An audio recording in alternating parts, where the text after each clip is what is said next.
Hold on, guys. Don't faint. Don't faint. We're almost there. Don't worry. Phew. Feeling better? Kyle. Kenny. Oh no, what have I done? Kenny. Kyle. I'm just gonna launch it. Kenny! Ava launch! Tetsuo! Kanida! Oni-chan? It's over 9,000! Nani? Configure the language logic interface for Japanese. Kawaii-Fi. Kawaii-Fi! Kawaii-Fi Radio!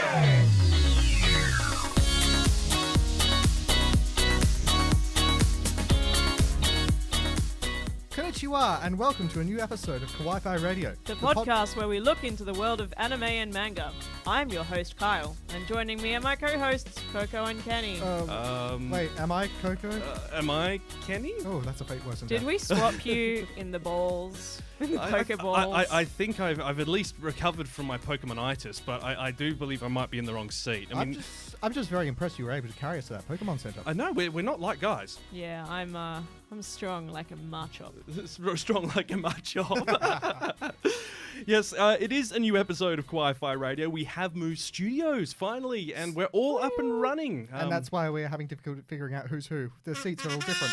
There's always a way to celebrate there, of course. And no episode would be complete without us yapping on about what we've been enjoying this season. And I think one of the standout, surprisingly short-form animes that we've been watching a fair few of has been Isekai Quartet. Yeah, I've been really enjoying it far more than I feel I should. I just love all of the little interactions between all of these random characters that would obviously never meet otherwise. I haven't seen much of the other series, so I find this like a great introduction to all the other ones.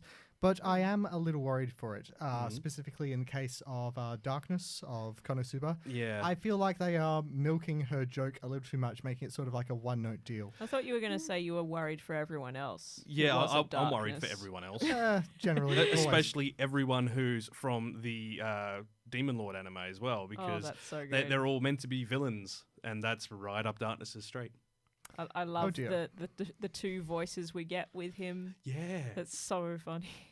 But I mean, along with that, there's been so many wonderful short form anime this season. I mean, let's be honest, the big long length ones haven't been as exciting as previous seasons, but there are still some gems in there. But I particularly have been enjoying Senryu Girl. Yeah, that's As enchanting. have I. It's, as you say, enchanting. It's just the characters, for all of their mysterious little quirks and flaws, are just touching. I didn't think that it would be this engaging. I mean, it's just about haiku and everything. I didn't more think or they less could keep the joke going is a this haiku, long. and it's about this high school age girl. Is it high school or middle school?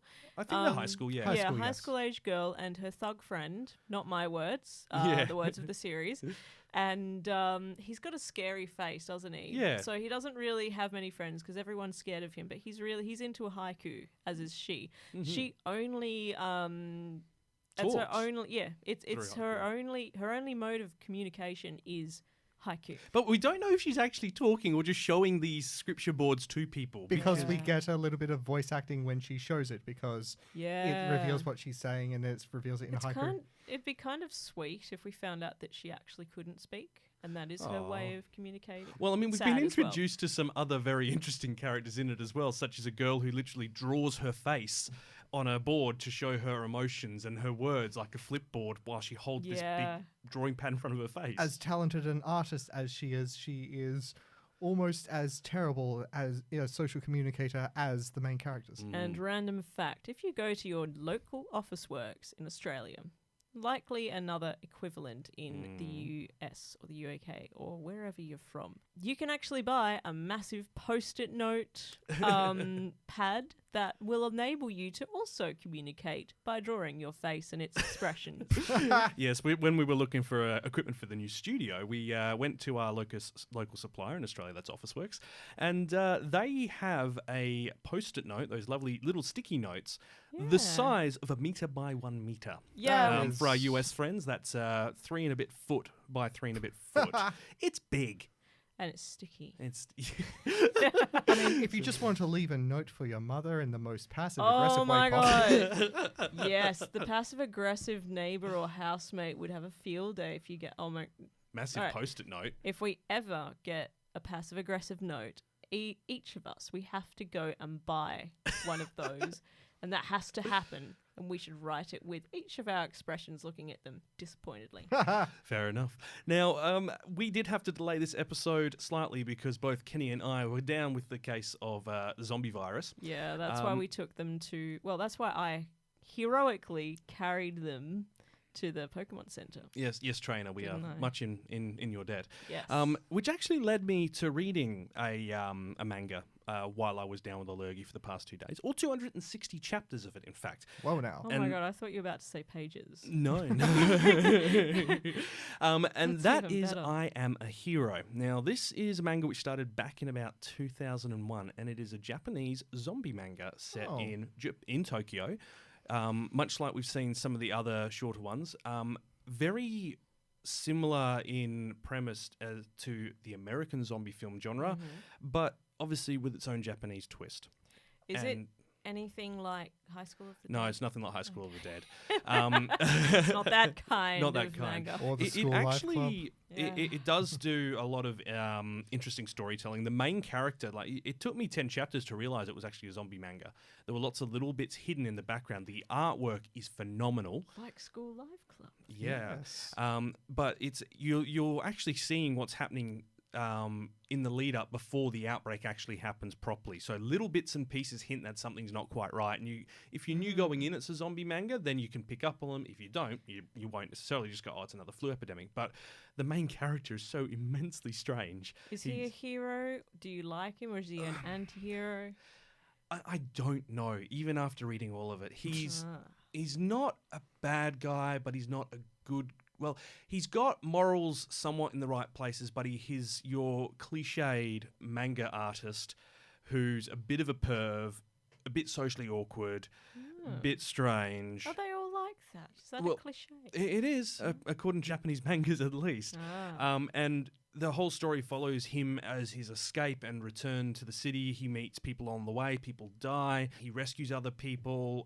He conveniently had his gun with him because he's going to a shooting range. And in Japan, you're allowed to own a rifle for the express purpose of hunting or using it at a shooting range. But it must be in a locked case at all times unless it's at that location. Are you allowed to own ammunition? Yes. Fascinating. Mm-hmm. So I know it that. actually taught And me a yet lot they're about Japan culture. And yet their crime rate is like the I think it is lowest. very hard to get that license. Okay, fair enough. Yeah. But anyway, So, moving on. moving right along, we're looking at how anime and Western culture have collided, both from traditional artists to modern animation like we usually discuss. So this feature, we're looking at some of the first places you could ever watch anime in an English translated situation. So that's both in Australia and abroad, and the impact Japan's animation and manga culture has had on the West. It's been fascinating to research. And we'll also be taking a look at a unique crossover between anime and Marvel Comics. And as part of our back catalogue look, and before looking at one of the anime series that had a big hit in the West thanks to a Game Boy game. I think you can take a guess at what that is, and it's not the Mario film. Wario? Is it and- Wario? No. It's Wario, isn't And it? in our first ever East Meets West segment, we were looking at a critically acclaimed Western animation which took a number of cues from Japan. But first, let's get to the news. Making headlines. Really? Sort of. Anime news.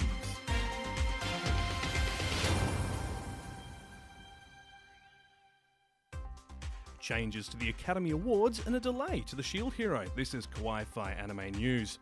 Mirai has won the Movie Award for the Best Animated Feature Film at the International Stuttgart Festival of Animated Film.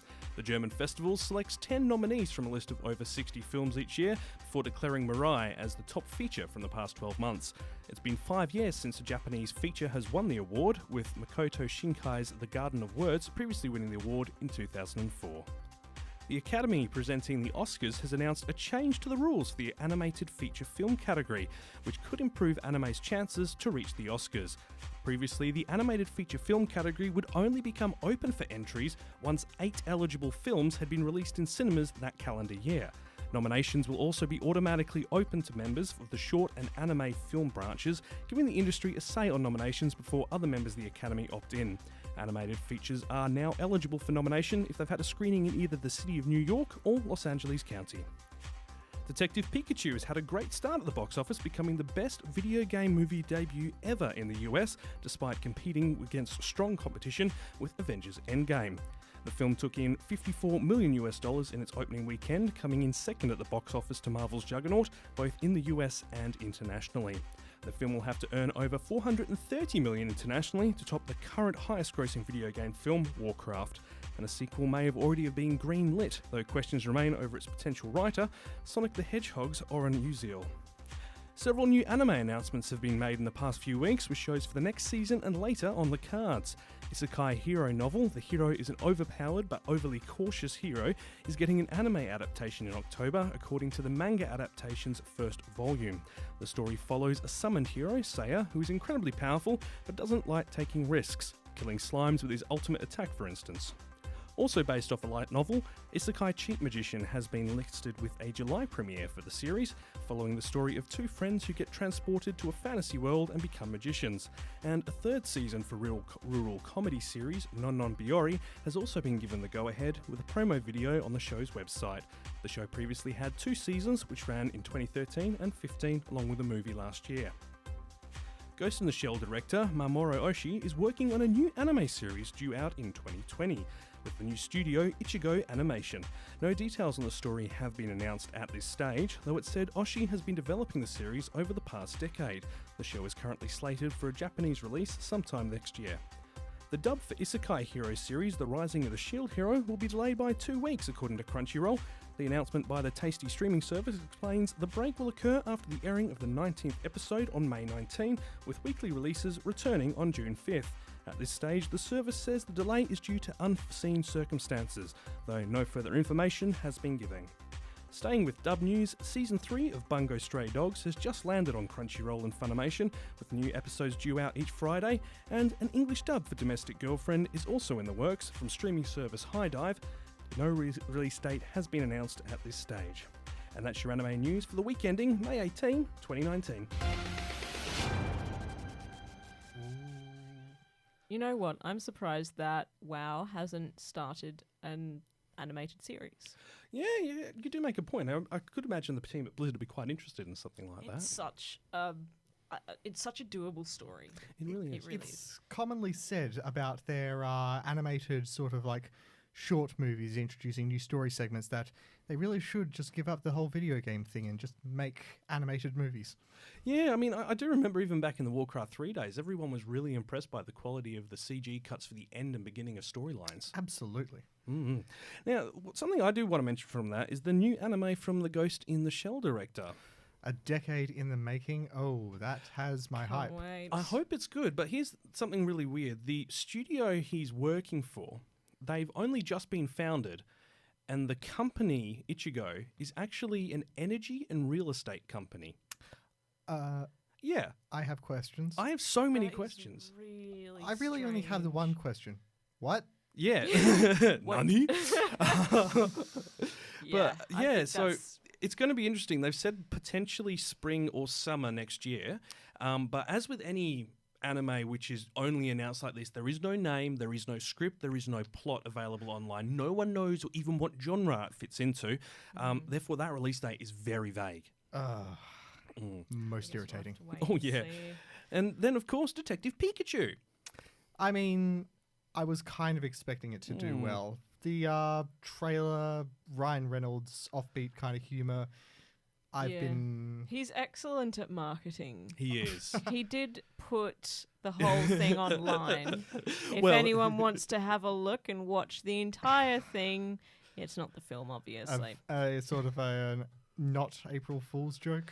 To be honest, it's probably one of the funniest bits of viral marketing I've seen in a while. I mean, he's done this before with Deadpool allegedly leaking the test footage. Well, that was essentially to force the hand of the studio to say, hey, look, we want this made, and now you've seen the reaction from people. I have my own little conspiracy theory that this was a planned thing, the same as he's done with this Detective Pikachu thing. It's just his form of kind of comedic marketing. Absolutely. But we need to leave this and head to what we are talking about today, which is when manga came west. Kawaii-Fi Radio. And now for our feature presentation.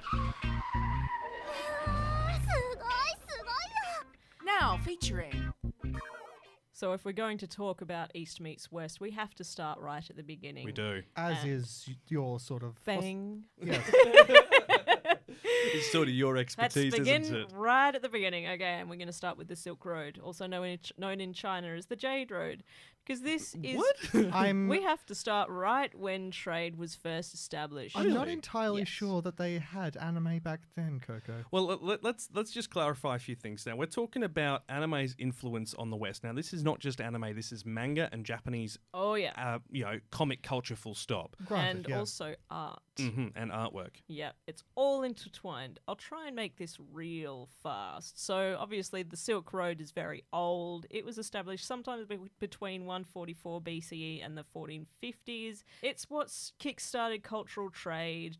Philosophies were traded, religions, science, the Black Plague. The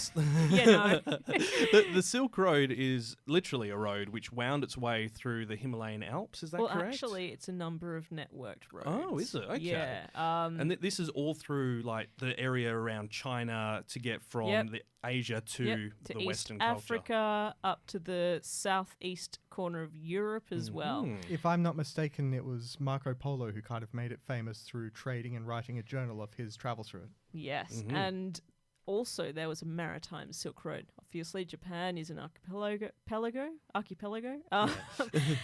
So, At least you didn't say archipelagan. Like, I mean, that would have been different. yes, just I a feel bit. like there's a story behind that, Kyle. There Japan first opened up thanks to this maritime silk route. Now, let's talk about a quick bit about Sakoku, which is literally translated as closed country. Before Japan was what is today, which is constitutional monarchy, it was a shogunate. And the last shogun family to control Japan before the establishment of the Meiji period, which is the one just before the one that is right now, were the Tokugawas, and they enforced a very isolationist foreign policy. For about 220 years, people literally couldn't leave the country during some of this time. Foreigners used to come in, but they were usually shooed away. I remember learning about this in school. I never fully understood the reason behind it. Yeah, I didn't go into it too much, but it's got to do with the fact that a shogunate is what is kind of similar to martial law. It was the military that ruled. They did have an emperor, but it was more of a figurehead, and the emperor very, very rarely got involved. Ironically, during this time, one of the few countries they traded with was the Dutch. Yeah. And that introduced lemonade. Which became Ramoon. Ramoon. Get out, really? Yeah, that's how Ramoon came about. It's Western to the lemonade Dutch. passed on through the Dutch. That's so good, isn't it? Yeah. So this foreign policy ended in 1853 because the Japanese shogunate got a shock because the American Navy turned up and they were like, oh, they've got really advanced stuff. We are a little bit behind, oh dear. And so throughout the talks that they had, basically the Americans were like, you guys have to open up. So they did. Anyway, so that's where cultural trade began. Okay, And so I'm guessing from there, some of this artwork started leaking out of yes, Japan. the prints. And Vincent van Gogh is one of the most prominent Western artists who first became influenced by Japanese prints, and it started to spread from him to his contemporaries. He bought his first woodcut prints in Antwerp in about, I think, the end of 1885. And now remember that Japan has only been open since 1853. So it's about, give or take a few years, about 30 years after they broke. Yeah. So they've started sending their prints out, and people are picking them up. And they're all over the place in Paris as well, which is where he moved to after Antwerp. And he was... It was very, very different because Western artists normally arranged their pieces from close to far. There was a proper depth in it, but Japanese artists left the middle ground of their compositions empty, while objects in the foreground were sometimes enlarged. It was flat, and they had bold outlines and massive big blocks of colour. So, of course, an artist is going to see that and think, whoa, that's different. Yeah, and when you think of Western art, it wasn't so much about the blocks of colour. It was all to demonstrate depth. Yeah. So these spatial effects were so unusual that Van Gogh was just taken by them. And didn't he end up drawing his own version of one of those woodblock prints? He drew his own version of many of them, actually. Oh, okay. So from him, he like his contemporaries were people such as Gauguin and Emile Bernard, and from there it just spread. Okay. And interestingly enough as well, years later when manga was brought to France, quite a few manga authors in France have become quite famous because French have a similar comic book. The bande dessinée? Bande dessinée. Yeah.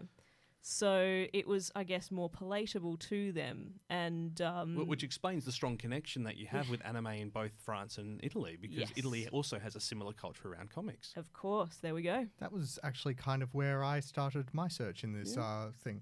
I was trying to look at where manga anime really hit the West. There wasn't a real defining moment. It's like all these sort of things are very, very slow crawl, things sort of seeping in everywhere, whether it was America, Australia, England, all these places. But yeah, I found an old article from France where concerned parents were talking about the influence of a certain anime called Kiandi Kiandi, or Candy Candy. Which, interestingly enough, when I was really young, I lived in France for a year, and that was on TV. That's Dans the le thing. monde de Candy, tout le monde est joli, la la la la. It was just like, And kids were nuts for it. I'm guessing this wasn't like, R-rated Berserk. Oh no, this was the as single frilliest, girliest, absolutely cutesiest thing you've ever seen. So of course, parents were terrified. Oh yeah, of course. Too much moe for them. That said, they thought that this show was sort of dangerous. It was corrupting the youth with a strange culture from the Orient. But God. What this is language, like right? the tamest show ever. Yeah. It's so sweet. So it's clearly not giant robots or anything like that. No, which is another massive export into change, actually. Yeah. Arguably one of Japan's biggest, see what I did there, exports. Stories of robots, mecha, started with Astro Boy. Yep. And that is, of course, a Western exchange because it was influenced by the story of Pinocchio. Retelling... Mm. Because that work became... Astro Boy itself was actually shown on American TV in the 70s as well. It's almost a tennis game of ideas where they're just traded back and forth and back and forth. It's wonderful, isn't it? And seeing how it grows and develops is just... So from the sentient robot, we got Tetsujin 28, which was, I think, I've read that it's also known as Gigantor. I think I've heard of that. Yeah, that takes it... might know this. I might know that one. takes it a little bit more of a step. This was inspired by the US firebombing of Kobe, and it's a modern take on the Frankenstein story. This robot is massive, and he's controlled remotely by a little boy. And then what we're very, very used to today started with Mazinger Z, which was a robot controlled by a human inside it. And so robots as glorified armor hark back to the aspects of Bushido philosophy. In the case of Mazinger Z, it was actually made, like this robot was, in the story, made from a metal only found in Mount Fuji. So completely Japanese. Yeah. As Japanese as it can possibly But be. I mean, that does lead us to a very important point, which was Gundam. And Gundam... Whichever series you've watched of it, because my lord, there are so many. Many multiple series, yes. There are so many of them that were shown on Western TV, especially on networks like Cartoon Network, Toonami, and so on. Yeah. And me and Kenny were looking into this because we went, all right, so when did people actually get to watch anime properly? And it's hard to pinpoint it, but we had a look at a few things, and I think we'll start with Kenny because you were looking at Toonami in the US first, weren't you?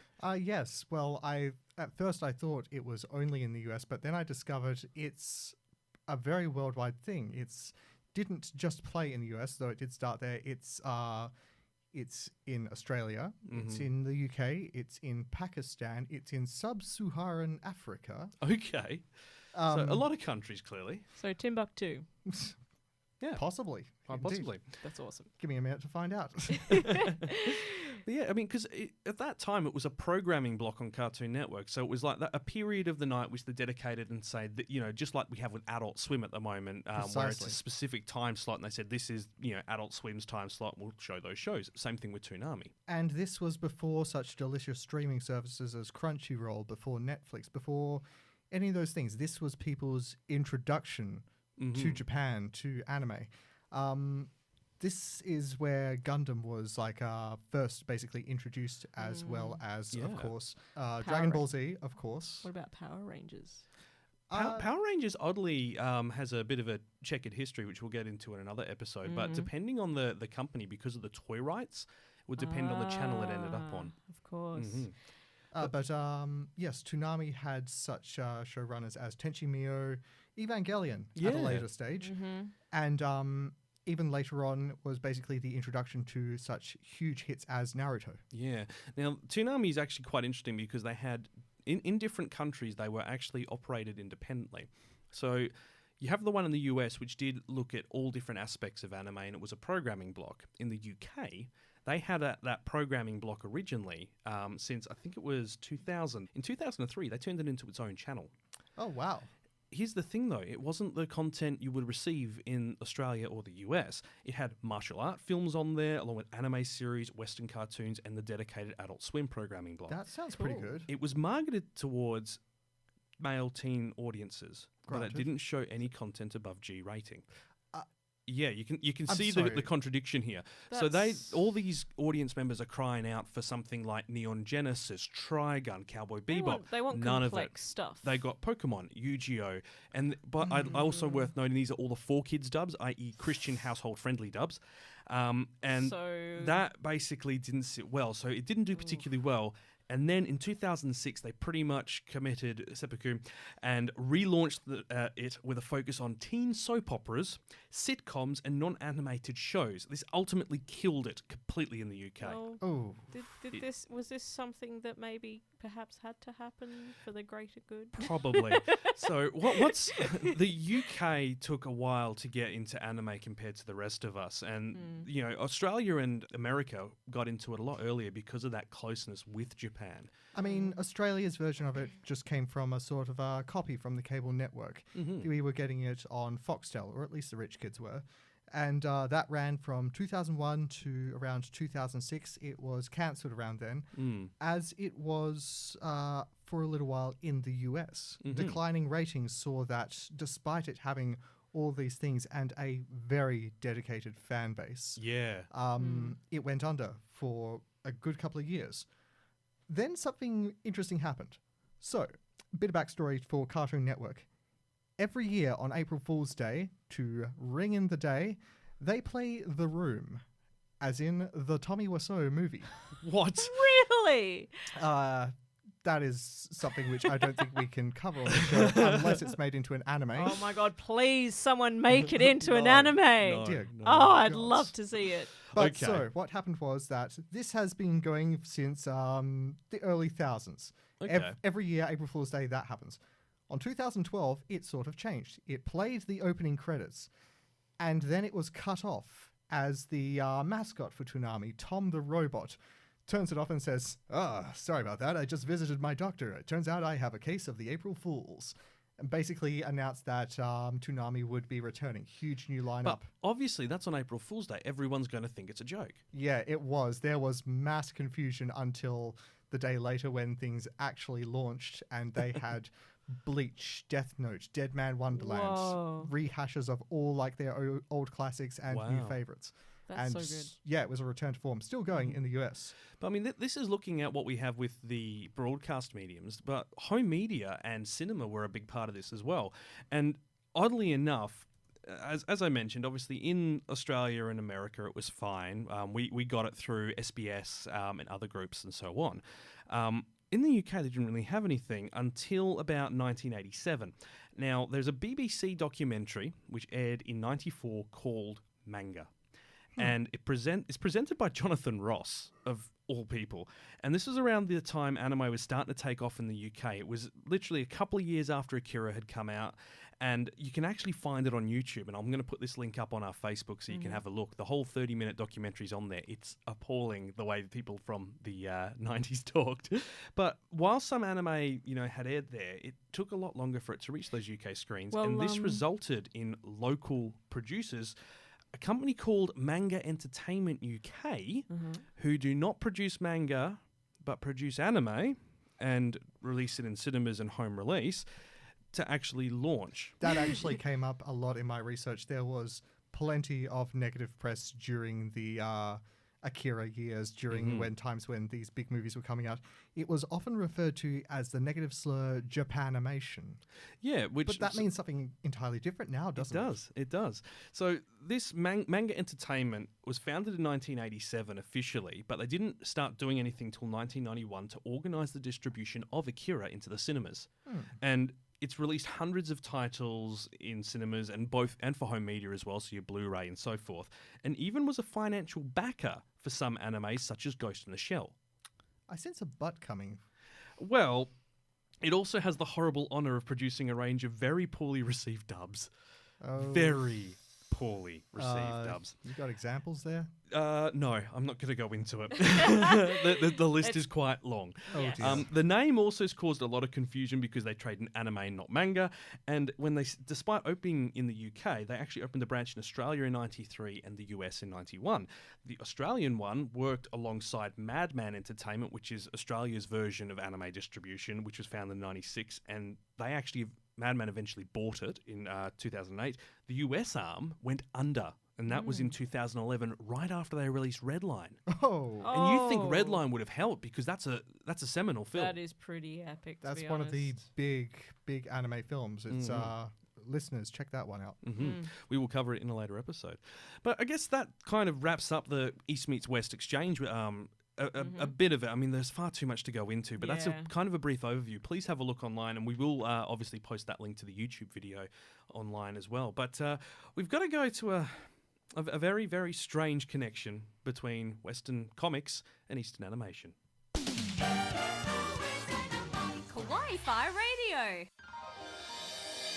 I think I watched that as a kid. Oh yeah, I remember that. Back Catalogue. Yes, in this back catalogue, we're talking about Marvel anime.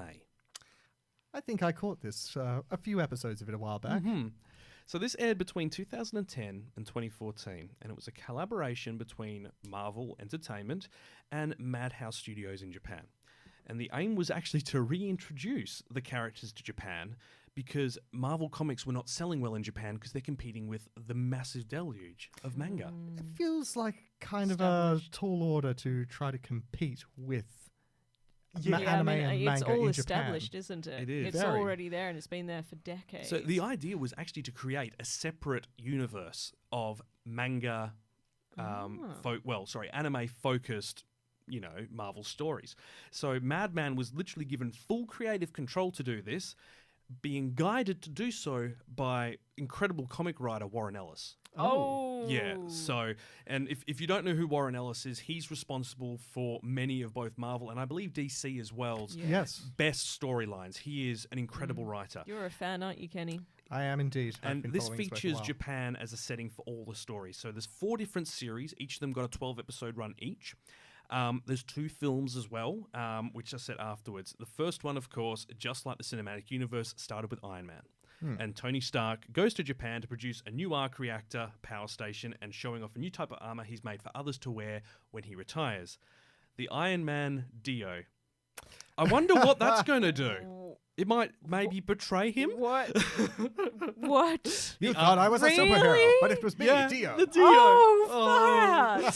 The armor goes berserk as any giant robot does in Japan, and Does it's it up to tell Iron Man to get it him- under control. Does it tell him that he didn't realize, but it was him, Dio? All along, All yes. along. The amount of jokes that can be made from the series, it's incredibly meme-worthy. Turns out there is a secret society in the shadows, an evil organization based on the Zodiac. Yep. The first enemy he fights announced itself, I am Cancer. The internet had a field day with that one. Dear Far me. I have caught a fair few episodes of this, and the animation's beautiful, as you'd It expect from is. Madhouse. I saw one episode, I believe, and far out. I know I say that a lot, but It's well It's done. The lighting's great. well done, and it's quite they are quite accurate on how they depict the characters as far as animation. Tony does look obviously like how that A you'd bit imagine like a the samurai. Japanese would animate him. Oh, Yeah. it's great. So it features the JSDF Ho Yinsen. If you've seen the Iron Man films, he's the man in the cave in the first Iron Man film that helps Tony build his armor and dies. Hey. And obviously, they then have a brief crossover with Wolverine, similar to how obviously we see things happening with in the cinematic universe, where they Crossovers have and the that like, crossover yes. at the end to introduce the next series. That then brings in the Wolverine series in 2011, where Wolverine's girlfriend, Makio Yashiya, who went missing a year prior in the comics, suddenly appears to be kidnapped by her father and taken to Tokyo, and her father turns out to be the head of a Japanese crime syndicate involved in illegal arms trade. So Wolverine, of course, goes on a quest to rescue her. That sounds somewhat familiar to a certain big-name blockbuster movie. It does, doesn't it? Yeah. And it features some of his longtime foes and friends, Omega Red, who is basically one of the Weapon X candidates after him, who's absolutely bonkers. And then there's Yukio, who was in the Wolverine Samurai film and also in the recent Deadpool film, and even Cyclops, which then leads to the The X-Men X-Men. series in Hey. 2011, which is set after the Dark Phoenix arc and the death of Jean Grey. So you can see how these all interrelate and they connect. This one is once again goes straight down the Japanese angle using a Japanese mutant armor who appeared in the late 2000s, and she can create like a psychokinetic armor around herself and appear as a giant robot sort of thing. Kind of cool, very Japanese. Very much so. She's abducted by the villain group, the U-Men. Not the X, not the Y, not the Z-Men, the U-Men.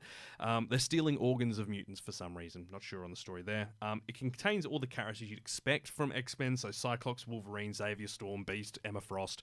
They were all introduced in their own ways from the first episode. I remember that part very vividly. When you said U-Men, I'm like, are they like U-boats? They just sort of Yeah. surface and just go, ha! It was Yeah. us all along. But I was thinking their motives are so unusual that people are like, and thus they were named. yeah. But all of these series were all done from the same studio, all have the same art style, are all interconnected leading up to the films. And then the last one was Blade. Now, Hey, notice how I haven't mentioned Blade in any of these previous ones. you have not. Why is Shouldn't he appear to introduce him? that? You'd think so. That's what they were going for. but- Maybe he's so stealthy that he was in the background of all of them. Yeah. So it's the fourth and final of the series, and Wolverine appears in the show instead to connect to the others. But Blade's visiting the Japan. I need more He caffeine. visits the Japan. On a mission frequently. where he not only confronts Deacon Frost, who's the vampire who killed his mother when he was in the womb, and made And him that a was the daywalker. villain of the first Blade film, I Yes, remember. it was. He also comes up at odds with an organization of vampires known as Existence. I can't find any background on them. I didn't actually get to watch the Blade one. It's the one I didn't watch. But I think they here's- were a standalone, because I Yeah. certainly haven't heard of them. So this was written by someone important, the son of legendary new wave Japanese screenmaker Fukasaku Kinji. This is the gentleman who wrote Battles Without Honor and Humanity. His last film was Battle Royale, Oh, and he did Shogun Samurai. He is one of the most decorated film guys from that period in Japan. So his son did the writing for it. Wolverine appears in the show, obviously only character not to appear outside of them, but then they have two films, which is Iron Man Rise of Technivore and Avengers Confidential. Technivore? I don't know. Not going there. Let's No. move on. I watched a little of it myself, actually. It was about as anime as it gets, actually. Yeah. Kind of reminded me a touch of Akira. But this is the thing, like there is a strong connection here between Marvel and Japanese animation and manga from about the mid-2000s. There is a Spider-Man manga. There are manga for Inhumans, for X-Men. There's currently just finished a second season of an X-Men anime as well, which is separate from these, which came later. Actually, I believe I saw a live-action Japanese Spider-Man TV show a very long time ago. He had a giant robot in the Did he have a style of sword? X-Men, and yes, the giant robot Hell had a sword. yes. This was Because we have seen as well how Japanese culture has influenced things with like hentai kamen, which we won't obviously go into because this show must stay PG. But there is a strong connection between that show and Spider-Man and several other Marvel characters who are gloriously ripped off. But on the note of that, we should talk about the exchange that went the other way, which is to do with Western animation taking hints from Eastern. Kawaii-Fi Radio. I'm not sure that's actually an anime. I don't care. It doesn't matter. East meets West. That's right, it doesn't matter because we're going to be talking about... Avatar: The Last Airbender. Not the film. No. We'll get that out of the way quick. Yes, the animated series that ran from, what was it, 2005? Yes, that was from 2005 to around 2008. Because, I mean, me and Coco hadn't actually seen this, and you made me and her sit down and watch it over several weeks. It was a proper binge. I watched the hell out of it when it first came out.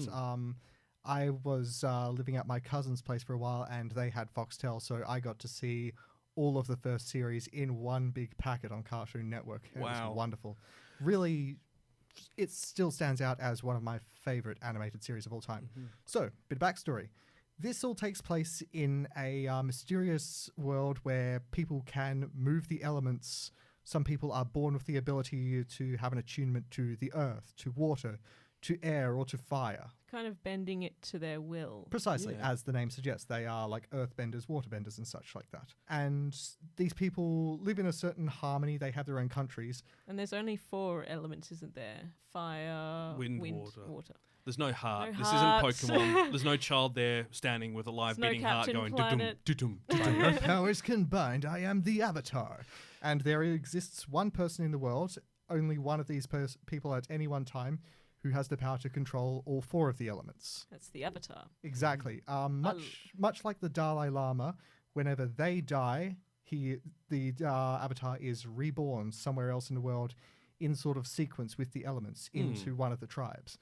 Now, this all changes one time when the Fire Nation attacks. And there is the beginning of a very continuing meme. Exactly. Basically, Along with this wonderful meme as well. My cabbages! I was wondering where that sound file I went. thought you were going to play a little bit of, what was the song? Burn Baby Burn Disco Inferno. No. Secret Tunnel. Secret Tunnel. Also from there, This- which we never understood until we watched it. This show Yeah, that was breeds great. so many little memes, so many little in-jokes because its community is very dedicated to the show and falls very much in love with it.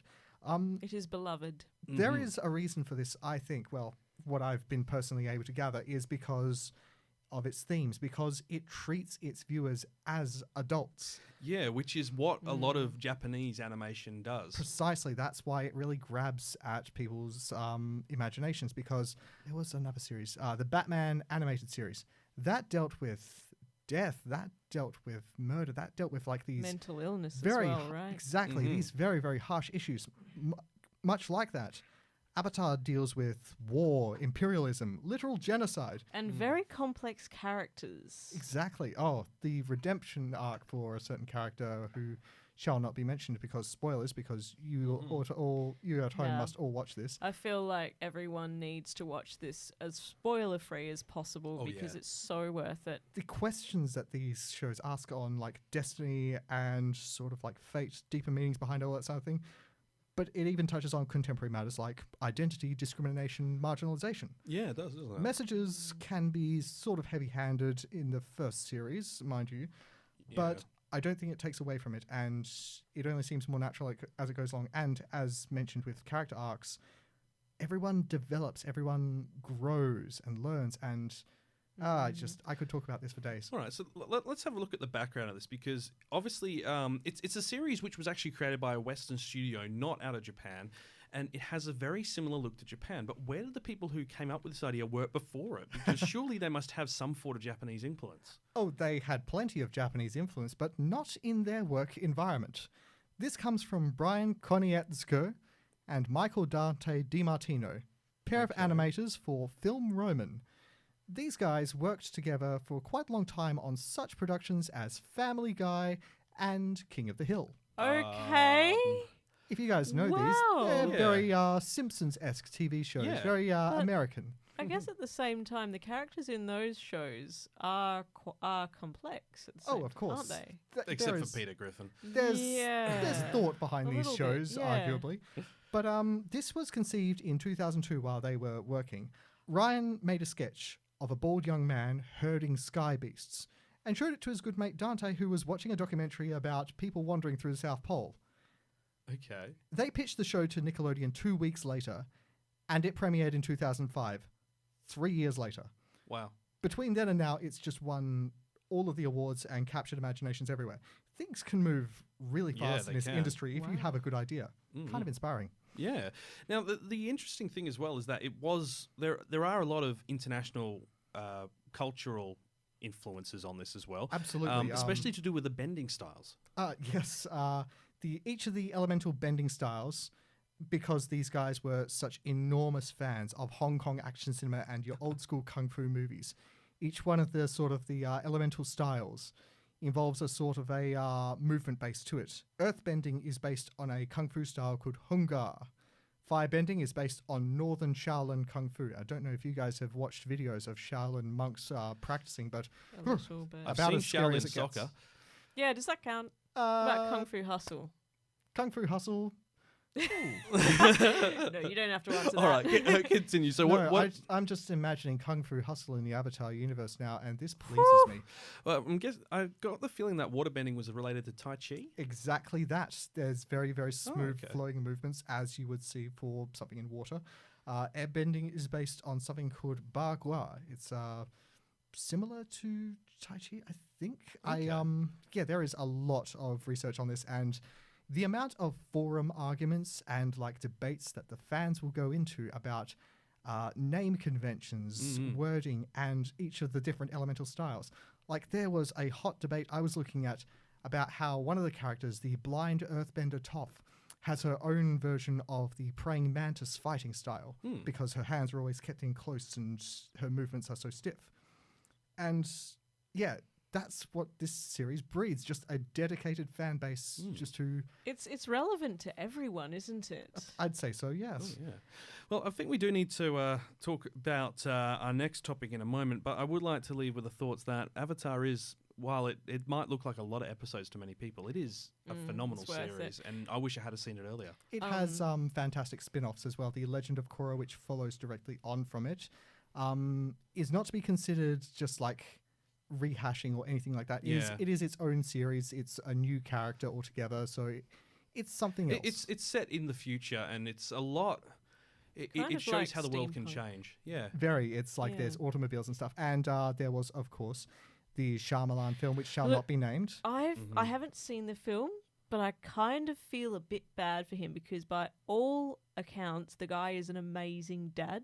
And his kids loved the show so much that he just wanted to make him a film. And Maybe he should have done a bit more research then. Yeah, but it kind Harsh. of reminds me of in Christmas, if your parents are what do you want coming up? Say you're oh, I want a Barbie doll, Yeah. right? And then you unwrap the present, And it's a Bratz. It's like those one of those things that you get in the sideshow when you're chucking the ball at the thing and it falls down, and then the it's like a Kewpie dolls, knockoff. yes. Yeah, like A knockoff Barbie. it's like the thought was there, but they just didn't understand. The execution was just off a bit. Yeah. And of course, countering that live action film, there is a live action series coming out, hosted by DiMartino and his mate. Oh, well, then it'll be Wonderful. good. That will be on Netflix. There is a lot of hype and rumor surrounding that. Looks very lovely. Well, I think we better move on and catch them all. Wi-Fi radio. All 7 Dragon Balls? I think I watched that as a kid. Oh yeah, I remember that. Back Catalogue. No, not Dragon Balls. But we do need to talk about Pokemon. Which, not just because of Detective Pikachu, but if we're talking about East-West Exchange, this is huge. Oh, Oh, no. It has returned. I thought Coco, we lost those in the move. I thought we lost them too, but clearly Coco's hit them somewhere very, very obvious. And Kyle, you did not do a good enough job of losing them. well, I've got my Thor's hammer, and that's going to be used. And Mjolnir will be brought out to smash the one remaining kazoo. I'll just make sure But they were all to of buy them deceived. more. Get them off eBay, folks. They're cheap. Catch them all. So let's talk about Pokemon. It first aired in Japan in 1997, and OLM Studios have been creating the show ever since. The name is Oriental Light and Magic. That's what the OLM stands for. And they create other series that don't really fit with this, such as Berserk and Steel Angel Kurumi, which we won't go into, but we did see that a few years ago, and Deltora Quest, which we'll mention later on. Hey. And it began international syndication in late 1998. Now, it's had over 1,000 episodes now, which is crazy. 30 And specials. Ash hasn't aged a day. No, he hasn't. He's got steals the souls of all his female companions. It's also had, plenty of spin-offs, including 5 Japanese variety shows. I know, right? I'm not going to go there, but these are like full seasons of shows. Japanese TV is just wonderful. 22 animated films. 22nd one's out this year. 22 seasons currently. 22nd one's currently airing. Whoa. And first live action film this year with Detective Pikachu. Now, it was created originally to promote the games, but has been a very successful series in and of its own right. And the US release of the show was only 1 month before Red and Blue were released in September 1998. Those games were great. I played Red to death. Oh, yeah. So did I. Oh, boy. I remember seeing people play them on their big, bulky brick Game Boys. I still have mine. So do I. Yeah. And Those things are museum pieces now. They are. And mine, I don't think mine works. The first 4 seasons were cell animated, but everything since there is digitally animated. So if anyone's trying to sell you Pokemon cells on eBay, which are of anything after the 4th season, beware. They're not real. Because you have been trying to make a collection of anime cells, haven't you? Yeah, well, we managed to get hold of one in London when me and Coco were visiting over there, and of Goku in Dragon Ball Z, and certificate of authenticity and all that. And then since then, we've just had a look around on eBay and saw what we could find. You know what, though? I would love to get hold of an animation cell from episode 18, which is one of their banned episodes.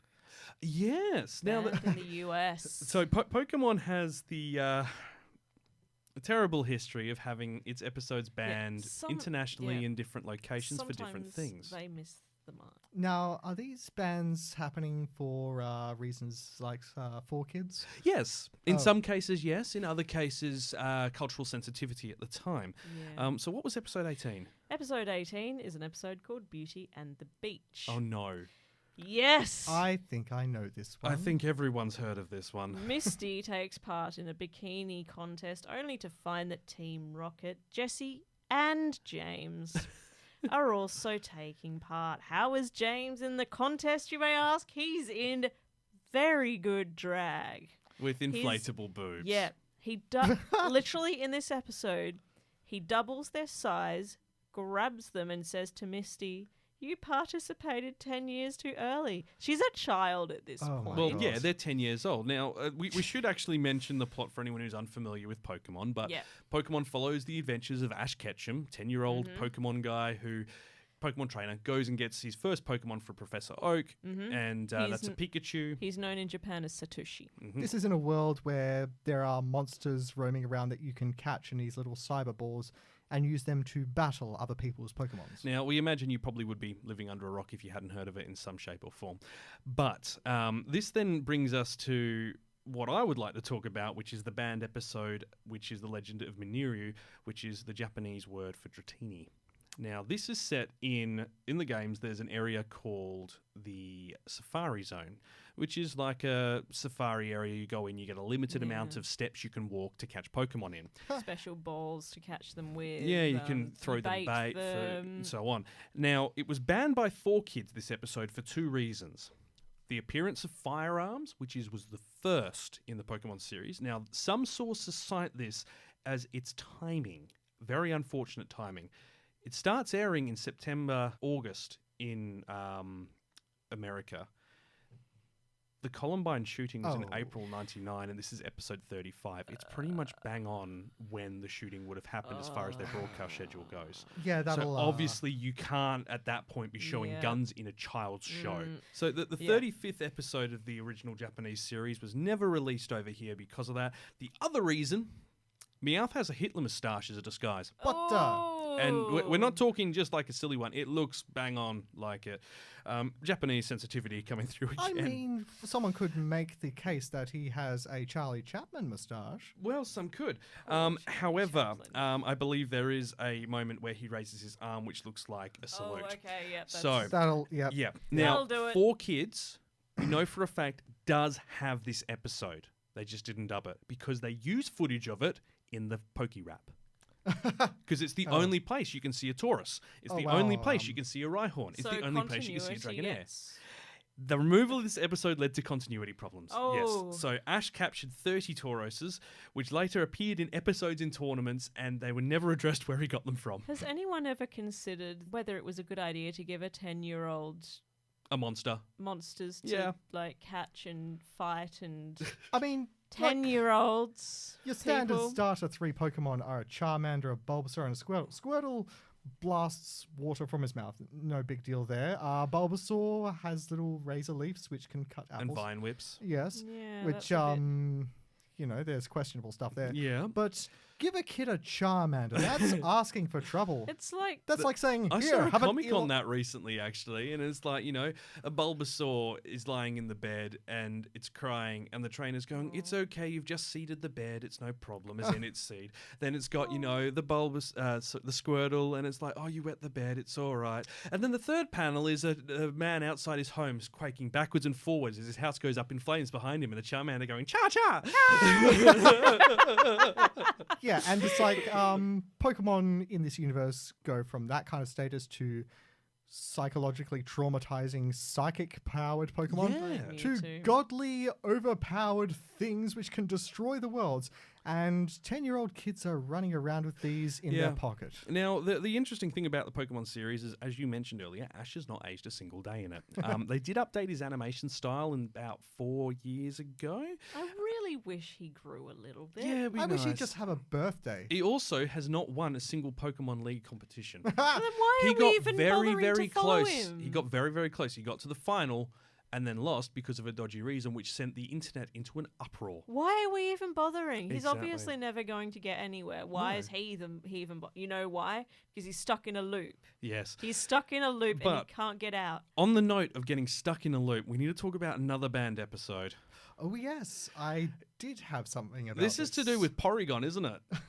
the Porygon incident, or as it was known in Japan, Pokemon Shock. Wow.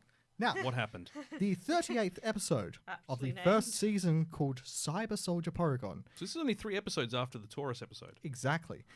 This aired only once on Japanese TV, just once in 1997. The story: Ash and Pikachu must go inside a computer program, Matrix style, Okay. to see what is causing mischief at a Pokemon Center. Spoiler alert: it's a Porygon. It's a Porygon and plot by Team Rocket. So a Porygon is a digital Pokemon, Yeah, isn't it? which So they never really explained that, but just go with it. if Don't ask if you can questions. put a Pokemon in a ball, you can probably take a digital Pokemon, put it in the ball, and bring it into the real world. And somehow sent physical people into the Matrix as well. But yeah, sure. beside Yep. the point, 20 minutes into this episode, Pikachu uses a Thunderbolt to destroy a missile. And this causes the screen to flash red and black very, very rapidly for 6 seconds. Doesn't seem like much, but It happens again, doesn't it? a bunch of times throughout the episode, but like this was like the longest sustained one. which is actually quite a long time in TV. Oh yeah. And a long time if you're photosensitive and have epilepsy. Oh, Oh. boy. So, Okay. That's What's six- the death toll? okay, no death toll. People didn't die. Okay. That's good. But that 6 seconds was enough to affect not one, not two, but 685 people. What? Rough numbers, that's 310 boys, 375 girls, all ages, but mostly children because mostly Pokemon, children yeah. watching it. Symptoms included blurred vision, headaches, dizziness, nausea, Oh. others experiencing seizures, blindness, convulsions, Whoa. and complete loss of consciousness. Well, I can Oh see why my it was gosh. banned. So most people affected recovered pretty quickly on ambulance rides and stuff like that. More than 150 people were hospitalized. 2 individual cases were hospitalized for up to 2 weeks. Wow. Want to hear something funny? Okay. Sure. I mean, this might only be funny to me because I'm a supervillain at heart, but I have one CNN article which sources that after this event, some had seizures when parts of the scene were rebroadcast during Japanese news network. Oh no! This is like what happened recently with the Alexa. So there was a news story where they explained how a child used the voice commands on Alexa to order a load of stuff off Amazon. They demonstrated it in the news story because it was so clear. No. Everyone listening to that news story got a dollhouse ordered for Oh, them. no way! Oh. Oh my Oh goodness. no. This is why it's important as a journalist to think before you do things. Yeah. So yeah, it's just not only did they hit over 600 people. I mean, this was like big Yeah. news. This was That's kind of a health awkward. scare. There was hysteria about this. But they hit them for a second time on the afterwards. Dear me. Before we stop talking about Pokemon, let's have a quick talk about blackface. Oh, yeah. So Do we have to? I think we I'll have be to very because we quick. do need to talk about this, and it is a Japanese thing where even recently blackface isn't really looked It's down not on understood, for some reason. I think. I think the cultural context isn't completely understood. But you look at the characters. I mean, like Mr. Popo, for instance, in Dragon Ball Z. In the original version, the original cells, he is black. In the Western version, they've tinted him so he's red instead. I thought it was blue. Red or blue, depends on Wow. which version, for kids or Which for Yeah, side I of think the Funimation. one of the flag, yeah. games has him as red, actually. Yeah. But this is a similar thing which has happened in Pokemon a few times. Yeah, we've got 2 episodes to quickly go over with this. The first is episode 252. It's called The Ice Cave Jinx. You guys remember when Jinx had black skin and then she had purple skin? Yeah. This was Yeah. early on, so When she looked like Mr. Popo's. yeah, other thanks, half. Yeah. thanks to thanks to her black skin and the way that her eyes looked and her lips looked, she looked like the original illustrated design of Little Black Sambo looked like a golly doll. Oh, no. dear. And it did look very dodgy. So after that, she has been Nintendo heard. Yeah. And they listened. Oh, and they that's good. changed her to purple. I wonder if they understood, though. This seems to be a recurring bit. Well, because they recently used it in the most recent season, didn't they? Episode 1005, 2018. Satoshi and Nagetu... Far out. Nagetu... Ash and Friends. Okay, so... All right. It's Ash and Friends. Episode 1005, A Touchdown of Friendship.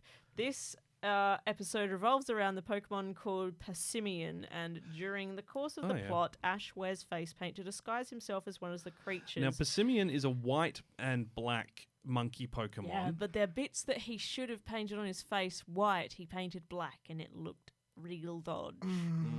So yeah, that's been So pulled. you can understand why that got pulled. Oh, dear. It was the first widespread ban of a Pokemon episode in 15 years. Well, I mean, they managed it for a long time, and then clearly that one slipped through. Yeah, I mean, yeah. It's a shame. But outside of this, Pokemon is generally a pretty kid-friendly show. Yeah, and the games are just brilliant. Everyone should play them. I believe Except I've for still Sun and Moon, got- because they're awful. I believe I've still got my set of old Pokemon cards somewhere. Yeah, I found mine during my move as well. So go figure. But yeah, I mean, that does bring us to the end of, obviously, the Pokemon segment. We could spend an entire episode on it, especially talking about Detective Pikachu and all of the spin-offs and the games, but And maybe we will. we maybe will later. But we do need to head on back out. Kawaii-Fi Radio.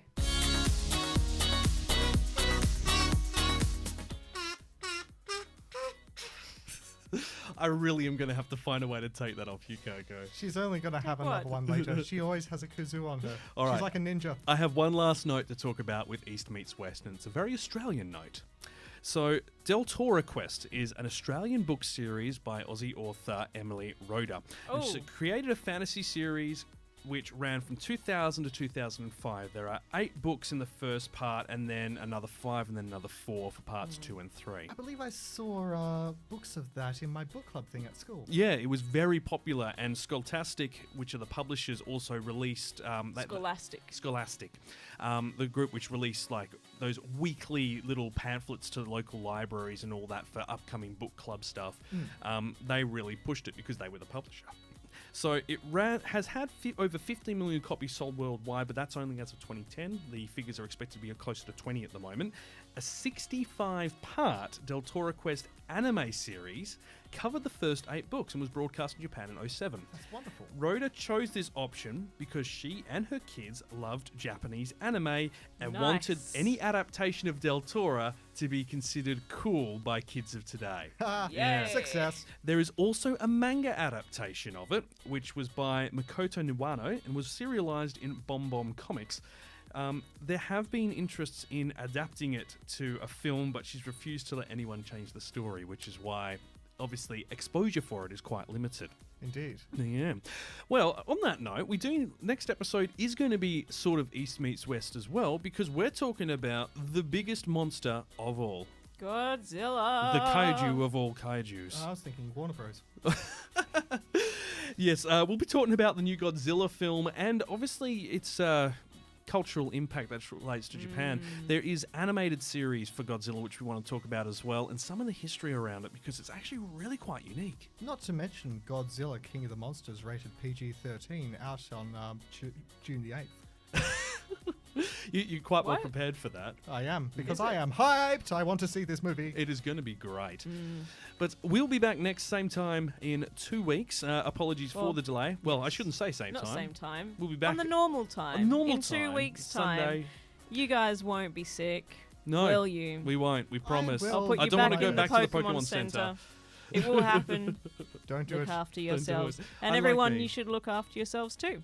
We'll put that link to the documentary from the BBC up on our Facebook page, along with a couple of pictures during the week. Make sure you check it out. But until then, watch some anime. Enjoy yourself. Ciao. Catch you guys later.